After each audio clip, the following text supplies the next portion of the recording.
Ludvig Kalen, velkommen til Halgås. Du vil forsøge at dyrke heden. Jeg vil bygge kongens første koloni derude. Det er fantastisk, det du er i gang med. Jeg får redan en känsla av liv her ute. Heden er Guds natur i al sin pragt. Hvorfor kastrere et vildt væsen, der bare gerne vil være frit? Men har Gud netop ikke sat mennesket på jorden for at skabe civilisation? Gud er kaos. Livet er kaos. Nej, krig er kaos. Men vinderen er den, som kan finde ud af at kontrollere kaos. Det er min jord. Det er kongens jord. Jeg arbejder for kongen. Hold op med at tale om kongen, som om du kender ham. Han ved ikke engang, du findes. Og du kommer til at lykkes med at bygge din koloni derude? Ja.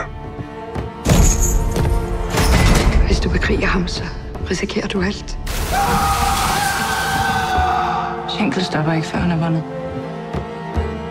Jeg har brug for dig. Du vil bare have din adelige titel, så du kan mænge dig med de fine folk.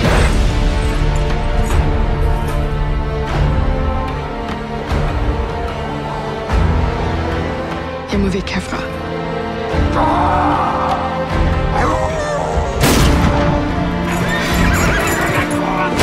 Vi vill fan inte dö, för det är ett helt projekt.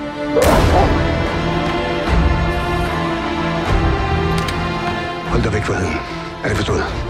Kaos, Ludvig. Livet er kaos.